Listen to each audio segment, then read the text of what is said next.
ನಮಸ್ತೆ ಎಲ್ರಿಗೂ. ಎಲ್ಲರೂ ಹೇಗಿದ್ದೀರಾ? ಎಲ್ಲರೂ ಚೆನ್ನಾಗಿದ್ದೀರಾ ಅನ್ಕೋತೀನಿ.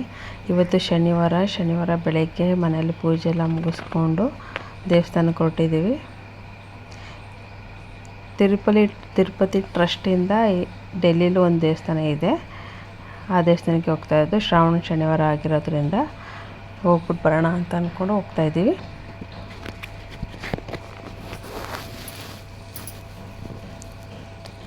ಇದು ಇಲ್ಲಿಂದ ಒಂದು 6-7 ಕಿಲೋಮೀಟ್ರ್ ಇದೆ ಅಷ್ಟೇ, ತುಂಬ ದೂರ ಏನಿಲ್ಲ. ಇವತ್ತು ಡ್ಯೂಟಿ ಕೂಡ ರಜೆ ಇತ್ತು ನಮ್ಮ ಮನೆಯವರಿಗೆ, ಸ್ವತಂತ್ರ ದಿನಾಚರಣೆ ಅಲ್ವಾ, ಹಾಗಾಗಿ ಇವಾಗ ಮನೆಯಿಂದ ಹೊರಟಿದ್ದೀವಿ. ಇವಾಗ ಸ್ವಲ್ಪ ಮುಂದೆ ಬಂದ ಮೇಲೆ ಮನೆ ಹತ್ರನೇ ಇನ್ನು ಬಾಗಿಲು ಇದು ಬಂದ್ ಮಾಡಿಬಿಟ್ಟಿದ್ದಾರೆ. VIP ಮೂಮೆಂಟ್ ಇದೆ ಅನಿಸುತ್ತೆ, ಅದಕ್ಕೇ ಕಾರ್ನ ಅಡ್ಡ ಹಾಕ್ಬಿಟ್ಟಿದ್ದಾರೆ. ಅವನು ವೆಯ್ಟ್ ಮಾಡಿಕೊಂಡು ಅಲ್ಲಿ ನಿಂತ್ಕೊಂಡು ಆಮೇಲೆ ಹೋಗ್ಬೇಕು ಮುಂದೆ.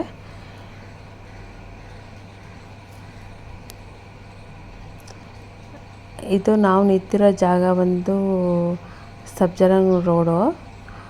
ಇಲ್ಲೇ ಇರೋದು ನಿರ್ಮಲಾ ಸೀತಾರಾಮನ್ ಇದ್ದಾರಲ್ಲ, ಅವ್ರ ಮನೆ ಎದುರುಗಡೆನೇ ಇವಾಗ ನಾವು ನಿಂತಿರೋದು. ಅವ್ರದ್ದೇ ಬಂಗ್ಲೆ ಇದು.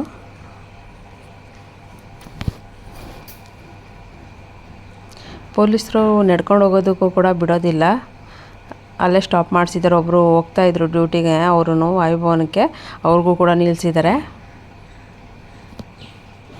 ವೆದರ್ ಸ್ವಲ್ಪ ತಣ್ಣಗೆ ಇದೆ ಇವತ್ತು, ಮಳೆ ಬಂದಿತ್ತಲ್ವ, ಹಂಗಾಗಿ.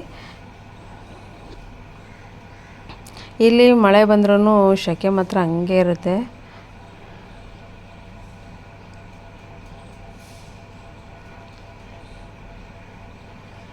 ವಾಕಿ ಟಾಕಿಲಿ ಅಲ್ಲಿ ಹೇಳ್ತಾ ಇದ್ರು ಇನ್ನೇನು ಬಿಡ್ತಾರೆ ಅಂತ ಹೇಳಿ. ಇವಾಗ ಪೊಲೀಸರು ಕೇಳಿಸ್ಕೊತಾ ಇದ್ದಾರೆ ವಾಕಿ ಟಾಕಿ ತೊಗೊಂಡು.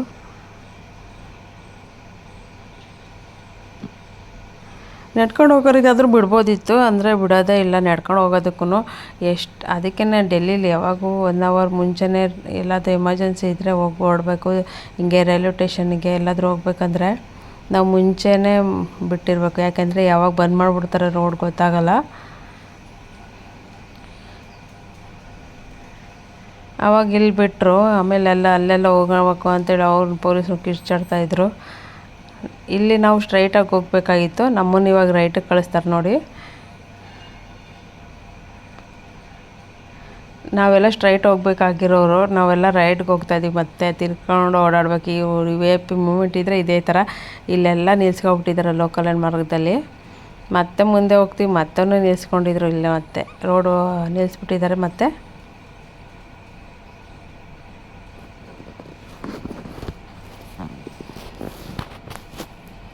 ಈ ರೋಡು ಬ್ಲಾಕ್ ಮಾಡಿದರು.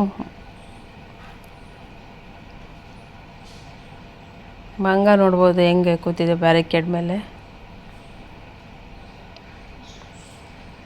ಇವರು CRPF ಅವರು ಗಾಡಿನ ಅಡ್ಡ ಹಾಕಿ ನಿಲ್ಲಿಸಿದ್ದಾರೆ, ಮುಂದೆ ಹೋಗಂಗಿಲ್ಲ. ಅದಾದಮೇಲೆ ಫೈನಲ್ ಬಿಟ್ಟರು.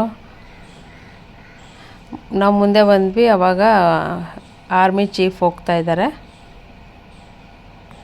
ನಾನು ಫುಲ್ಲು ಹಿಡ್ದು ಏನು ವಿಡಿಯೋ ಮಾಡಲಿಲ್ಲ, ಯಾಕೆಂದರೆ ಮತ್ತೆ ಬೈತಾರೆ ಅಂಥೇಳಿ.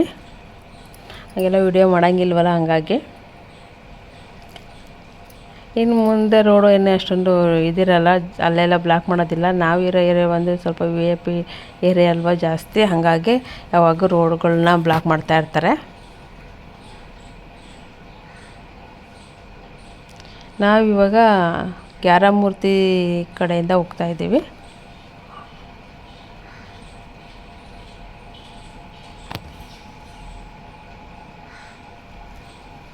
ಇದೇ ಗ್ಯಾರಮೂರ್ತಿ ಸರ್ಕಲ್ಲು.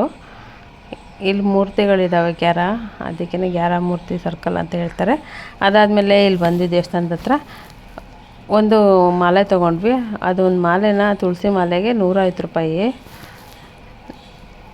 ಆಮೇಲೆ ಒಂದು ಮೊಳ ಇರ್ಬೇಕು, ಅರ್ಧ ಮೊಳಕ್ಕೆ 50 ರೂಪಾಯಿ ಹೂವು ತೊಗೊಂಡ್ವಿ ದುಡ್ಡು. ಒಳಗಡೆ ವಿಡಿಯೋ ಮಾಡೋಂಗಿರಲಿಲ್ಲ, ಅದಕ್ಕೆ ಮಾಡಲಿಲ್ಲ. ಅದಾದಮೇಲೆ ಹೊರಗಡೆ ಬಂದ್ವಿ, ಪ್ರದಕ್ಷಿಣೆ ಹಾಕ್ಬಿಟ್ಟು ಬಂದು ಇಲ್ಲಿ ಕೂತ್ಕೊಂಡಿದ್ವಿ. ಇಲ್ಲಿ ತಿರುಪತಿಯಿಂದ ಲಡ್ಡು ಬರುತ್ತೆ ಬೆಳಿಗ್ಗೆ ಹೊತ್ತು. ಇವತ್ತು ಬಂದಿರಲಿಲ್ಲ, ಇವಾಗ ಮನೆಗೆ ಹೋಗೋಣ ಅಂದ್ಕೊಂಡ್ವಿ.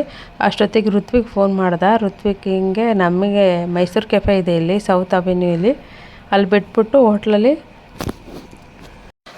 ನಮ್ಮನ್ನು ಬಿಟ್ಬಿಟ್ಟು ಆಮೇಲೆ ಅವರು ಕರ್ಕೊಬರಕ್ಕೆ ಹೋಗ್ತೀನಿ ನಾನು, ನೀವು ತಿಂಡಿ ತಿಂತಾಯಿರಿ, ಅಷ್ಟರಲ್ಲಿ ನಾವು ಬರ್ತೀವಿ ಅಂತ ಹೇಳಿದರು. ಯಾಕೆಂದರೆ ಇವತ್ತು ರೋಡೆಲ್ಲ ಖಾಲಿ ಇರುತ್ತೆ, ಬೇಗ ಬರ್ಬೋದು, ಏನು ಟ್ರಾಫಿಕ್ ಇರಲ್ಲ ಅಂದ್ಕೊಂಡು ಇಲ್ಲಿ ಬಂದ್ವಿ. ಇಲ್ಲಿ ಒಂದು ಮೈಸೂರು ಮಸಾಲೆ ದೋಸೆನ 150 ರೂಪಾಯಿ ಅಂತ ಅಂದರು. ಆಮೇಲೆ ಪನ್ನೀರ್ದು 160 ರೂಪಾಯಿ, ಎರಡೂ ಆರ್ಡ್ರ್ ಮಾಡಿದೆ. ಅಂದರೆ ಚಟ್ನಿ ಮಸಾಲೆ ದೋಸೆ ಚೆನ್ನಾಗಿತ್ತು, ಅಂದರೆ ಸಾಂಬಾರು ಮಾತ್ರ ಹಳೇದು, ಉಪ್ಪು ಚೆನ್ನಾಗೇ ಇರಲಿಲ್ಲ, ಸ್ವಲ್ಪನೂ ಯಾರೂ ತಿಂದೇ ಇಲ್ಲ ನಾವಂತರೂ. ನಮ್ಮ ಚಿನ್ನು ಅಂತರೂ ಬಾಯಲ್ಲೂ ಹಾಕಲಿಲ್ಲ ಅದನ್ನು. ಹಳೇದು ಕುದಿಸಿ ಕೊಡ್ತಾರಲ್ಲ ಅದು, ಆ ಸಾಂಬಾರು ಅದು ಭಾಳ ದಿನದ್ದು ಅನಿಸುತ್ತೆ. ಆಮೇಲೆ ಋತ್ವಿಕಿಗೂ ಕರ್ಕೊಂಬಂದರು, ಅವನು ದೋಸೆ ತಿಂದ. ಇವಾಗ ಹೊರಗೆ ಬಂದ್ವಿ. ಇದೇ ಮೈಸೂರು ಕೆಫೆ, ಪಕ್ಕದಲ್ಲೇ ಮಟನ್ ಅಂಗಡಿನೂ ಇದೆ, ಆ ಕಡೆ ಒಂದು ದೇವಸ್ಥಾನ ಇದೆ. ಇಲ್ಲೆಲ್ಲ ಲೋಕಸಭಾದ ಮೆಂಬರ್ಗಳ ಮನೆಗಳು ಇದೆಲ್ಲ. ಈ ರೋಡಲ್ಲಿ ಸಿಕ್ಕಾಪಟ್ಟೆ ಮಂಗಗಳಿದ್ದಾವೆ. ಅದಾದಮೇಲೆ ಮನೆಗೆ ಬಂದಮೇಲೆ ಸ್ವಲ್ಪ ಹೊತ್ತು ರೆಸ್ಟ್ ಮಾಡಿ ನಾನು ಮಧ್ಯಾಹ್ನದ ಮೇಲೆ ನಾವು ಸದರ್ ಬಜಾರ್ಗೆ ಹೋಗೋಣ ಅಂತ ಅಂದ್ಕೊಂಡು ಹೋಗ್ತಾಯಿದ್ದೀವಿ. ನಾನು ಮತ್ತು ಒಬ್ಬರು ತೆಲುಗವ್ರು ಇದ್ದಾರೆ, ಅವರು, ಇನ್ನೊಬ್ಬರು ಒರಿಸ್ಸಾ ಅಂದರೆ ಇದ್ದಾರೆ. ಅವರು ಬಂದು ನೋಡಿದ್ರೆ ಇಲ್ಲಿ ಅಂಗಡಿಗಳೆಲ್ಲ ಮುಚ್ಚಿಬಿಟ್ಟಿದ್ರು. ಮೊಬೈಲ್ ಹಿಂಗೆ ಫುಟ್ಪಾತಲ್ಲಿ ಇರ್ತಾವಲ್ಲ ಸೈಡ್, ಅವಾಗ ಮಾತ್ರ ಇವಾಗ ಓಪನ್ ಮಾಡ್ತಾಯಿದ್ದಾರೆ. ಅವ್ರು ಫಸ್ಟ್ ಮೊಬೈಲ್ ಕವರ್ ತೊಗೊಂಡ್ರು, ಅದಾದಮೇಲೆ ಕಿವಿದು ನೋಡ್ತಾಯಿದ್ರು. ನಾವು ಬಂದಿದ್ದು ಬ್ಲೌಸ್ ಪೀಸು ತೊಗೊಂಡೋಗೋಣ ಅಂತೇಳಿ. ಇಲ್ಲಿ ಯಾವ ಅಂಗಡಿನೂ ತೆಗೆದಿರಲಿಲ್ಲ, ಹಂಗೆ ಅವರು ಇವಾಗ ಅಂಗಡಿಗಳೆಲ್ಲ ಹಾಕ್ತಾಯಿದ್ರು. ಸಿಕ್ಕಾಪಟ್ಟೆ ಬಿಸಿಲು ಬರ್ತಾಯಿತ್ತು ಮಾತ್ರ.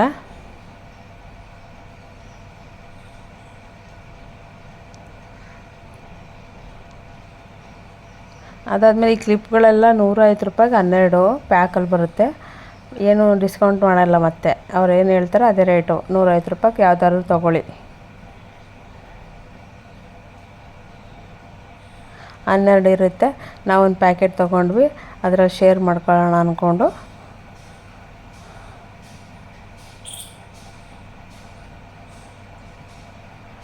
ಹೆವಿ ಬಿಸಿಲು ಮಾತ್ರ ಇವತ್ತು.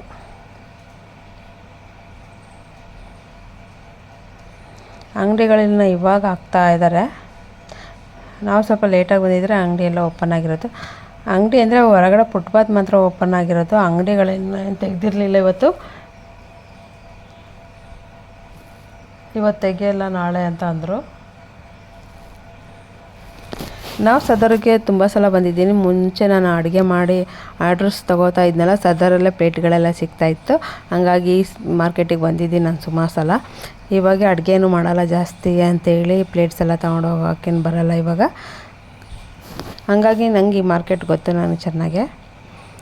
ಹಿಂಗೆ ಮುಂದೆ ನಡ್ಕೊಂಡು ಹೋದರೆ ಲಾಸ್ಟ್ ಚಾಂದಿನಿ ಚೌಕ್ ಸಿಗುತ್ತೆ. ಚಾಂದಿನಿ ಚೌಕ್ ಇವತ್ತು ತುಂಬ ಬಂದ್ ಮಾಡಿರ್ತಾರೆ, ಹೆಂಗಿದ್ರು ಅಲ್ಲೇ ಅಲ್ವಾ ರೆಡ್ ಫೋರ್ಟ್ ಇರೋದು, ಹಾಗಾಗಿ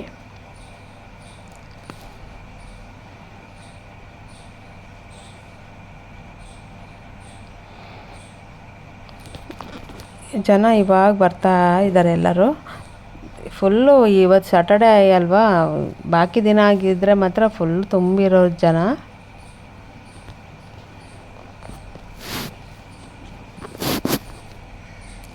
ಇವಾಗ ರಕ್ಷಾಬಂಧನ ಇರೋದ್ರಿಂದ ರಾಖಿಗಳು ಜಾಸ್ತಿ. ರಾಖಿಗಳು ಇಲ್ಲೇನೇ ಇದ್ರೂ ಬಂಡಲ್ ತೊಗೊಬೇಕು, 1-2 ಪೀಸ್ ಆದರೆ ಕೊಡೋದಿಲ್ಲ.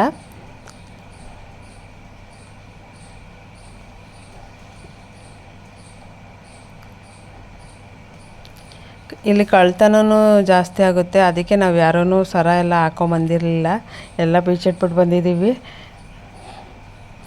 ಶೆಕೆ ಮಾತ್ರ ಸಿಕ್ಕಾಪಟ್ಟೆ ಆಗ್ತಾಯಿತ್ತು. ಇವೆಲ್ಲ ರಾಖಿಗಳು ಮಾರ್ತಾ ಇದ್ದಾರೆ. ಇವೆಲ್ಲ ಬಂಡಲೇ ತೊಗೋಬೇಕು, ಒಂದೆಲ್ಲ ಕೊಡೋದಿಲ್ಲ ಅವರು. ಇಷ್ಟು ರೇಟು ಅಂತ ಇರುತ್ತೆ, ಅದಕ್ಕೆ ತೊಗೋಬೇಕು. ಇಲ್ಲಿ ಇನ್ನೊಂದೇನೆಂದರೆ ವಿಚಾರಿಸೋಕ್ಕೆ ಜಾಸ್ತಿ ಚೌಕಾಸಿ ಮಾಡಿದ್ರೆ ಬೈದ್ಬಿಡ್ತಾರೆ ಹಿಂದಿಲಿ. ಹಂಗಾಗಿ ಚೌಕಾಸಿ ಎಲ್ಲ ಮಾಡೋಕ್ಕೆ ಹೋಗ್ಬಾರ್ದು. ನಾನಂತೂ ಮಾಡೋದೇ ಇಲ್ಲ ಚೌಕಾಸಿನ. ಏಕೆಂದರೆ ನಮ್ಗೆ ಅವರು ಹಿಂದಿಲಿ ಕೌಂಟ್ ಹೇಳೋದು ನಮಗೆ ಬರೋದೇ ಇಲ್ಲ ಅದು. ಹಾಗಾಗಿ ನಾನು ನಮ್ಮ ಮನೆಯವ್ರ ಜೊತೆಗೆ ಹೋಗೋದು, ಅವರೇ ಬಾರ್ಗಿನ್ ಮಾಡಿ ತೊಗೋತಾರೆ. ಅವರು ಡಾಯ್ಸೋ ಅಂತ ಎಲ್ಲ ಹೇಳಿದ್ರೆ ಅದು ನಮ್ಗೆ ಹಿಂದಿ ಕೌಂಟಿಂಗೇ ಬರಲ್ಲ.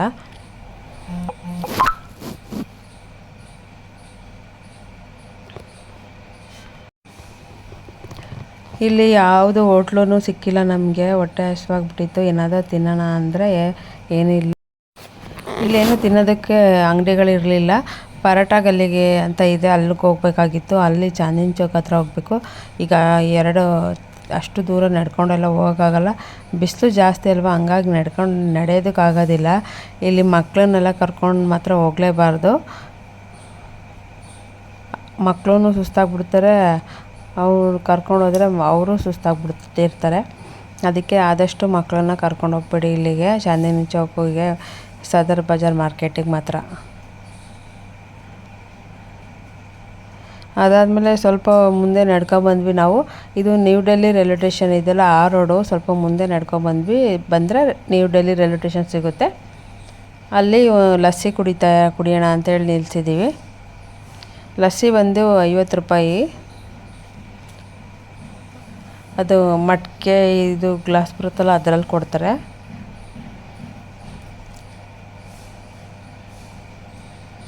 ಇದೆಲ್ಲ ಅಂಗಡಿಗಳೆಲ್ಲ ಮುಚ್ಚಿದ್ದಾರೆ ಇವತ್ತು. ಎಲ್ಲೂ ಕುತ್ಕೊಂಡು ಕುಡಿಯೋದಕ್ಕೂ ಈ ಜಾಗ ಇಲ್ಲ. ಅಷ್ಟು ಬರೀ ನಿಂತ್ಕೊಂಡೇ ಇಲ್ಲೆಲ್ಲ ತಿನ್ನಬೇಕು, ಕುಡಿಬೇಕು. ಅದಾದಮೇಲೆ ಅಲ್ಲಿ ಎದುರುಗಡೆನೇ ಒಂದು ಮಾಲ್ ಥರ ಓಪನ್ ಆಗಿತ್ತು. ಸರಿ, ಅಲ್ಲೇ ಹೋಗೋಣ ಅಂದ್ಕೊಂಡು ಅಲ್ಲಿಗೆ ಬಂದಿದ್ವಿ ಇವಾಗ. ಆಮೇಲೆ ಪಿಜ್ಜಾ ಆರ್ಡ್ರ್ ಮಾಡಿದ್ವಿ. ಪಿಜ್ಜಾ ನೋಡ್ಬೋದು, 3 ಜನ ಇದ್ವಿ. ಹೊಟ್ಟೆ ಹಸಿವಾಗಿತ್ತಲ್ಲ, ಹಂಗಾಗಿ 3 ಆರ್ಡ್ರ್ ಮಾಡ್ಕೊಂಡ್ವಿ ಅವ್ರವ್ರಿಗೆ.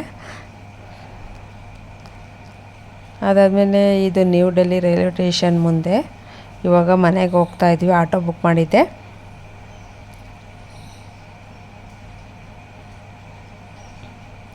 ಇವಾಗ ಇಂಡಿಯಾ ಗೇಟ್ ಇದು.